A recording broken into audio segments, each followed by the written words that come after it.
Bikaner firing range में बम फटा, 2 सैनिकों की मौत, 1 घायल। आर अश्विन ने अंतर्राष्ट्रीय क्रिकेट से लिया संन्यास। अंबेडकर पर अमित शाह के बयान के खिलाफ सड़क पर उतरेगी आप, केजरीवाल भी होंगे प्रदर्शन में शामिल। दिल्ली में 60 साल से ज्यादा उम्र के सभी नागरिकों का मुफ्त होगा इलाज, केजरीवाल ने किया ऐलान। खबर कर्नाटक के हुबली से है, जहां हुबली में 17 दिसंबर को पूर्व पुलिस इंस्पेक्टर सुरेश येलूर पर महिला पुलिसकर्मियों का यौन उत्पीड़न और प्रताड़ित करने का आरोप लगा है। महिला पुलिसकर्मियों ने आरोप लगाया है कि इंस्पेक्टर उन्हें वीडियो कॉल करके अपशब्द कहता था और अगर वे ठीक से बात नहीं करते थे तो उन्हें परेशान करता था। छुट्टी मांगने पर भी वह उन्हें भद्दे कमेंट्स करता था।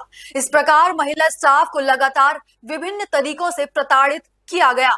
जब ये बात पुलिस आयुक्त के माध्यम से लाई गई तो वरिष्ठ अधिकारियों से जांच कराई गई।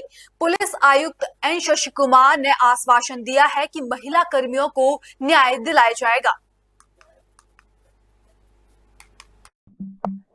ಇಲ್ಲ ನೋಡಿ, ಈಗ ನನಗೆ ಈಗಷ್ಟೇ ಒಂದು ಫಾರ್ವರ್ಡ್ ಬಂತು, ವೆರಿಫೈ ಮಾಡ್ತೀನಿ ಯಾಕಂದ್ರೆ ಅನ್ವೆರಿಫೈಡ್ ಇನ್ಫಾರ್ಮೇಶನ್ ಬಗ್ಗೆ ನಾನು ಮಾತಾಡಕ್ಕಾಗಲ್ಲ. ನಾನು ನಮ್ಮ ಹಿರಿಯ ಅಧಿಕಾರಿ ಒಬ್ಬರಿಗೆ ಹಚ್ಬಿಟ್ಟು ಎನ್ಕ್ವೈರಿ ಮಾಡಿಸ್ತೀನಿ. 3 ಪುಟಗಳು ಅಷ್ಟೆಲ್ಲ ಸಹಿತ 2 WPSIಗಳು ಹೋಗಿ ಎನ್ಕ್ವೈರಿ ಮಾಡಿದ್ದಾರೆ. ಡಿಪಾರ್ಟ್ಮೆಂಟ್ ಎನ್ಕ್ವೈರಿ ಆಗಿದೆ, ನೀವು ಗಮನಿಸಿಲ್ಲ ಅಂದ್ರೆ ಹೇಗೆ ಸರ್? ಇಲ್ಲ ನನ್ನ ಗಮನಕ್ಕೆ ಇವತ್ತೇ ಬಂದಿರುವಂತದ್ದು. ಮಹಿಳಾ ಸಿಬ್ಬಂದಿಗಳು ಯಾರು ವೆರಿಫೈ ಮಾಡಿದ್ರು ನನಗೆ ನಾಲೆಡ್ಜ್ ಇಲ್ಲ. ನಾನು ವೆರಿಫೈ ಮಾಡಿಸ್ತೀನಿ, ವೆರಿಫೈ ಮಾಡಿ ಮಾತಾಡ್ಬೋದು.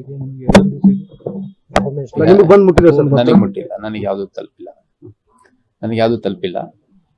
ಈ ತರ ಪತ್ರಗಳು ಬಂದಂತ ಸಂದರ್ಭದಲ್ಲಿ ನಾವು ಇಮಿಡಿಯೇಟ್ ಆಗಿ ಹಿರಿಯ ಅಧಿಕಾರಿಗಳನ್ನ ಕಳಿಸ್ಬಿಟ್ಟು ಅದನ್ನ ಏನ್ ಸತ್ಯಾಸತ್ಯತೆ ಇದೆ ಅನ್ನೋದನ್ನ ಪರಿಶೀಲನೆ ಮಾಡ್ತೀವಿ.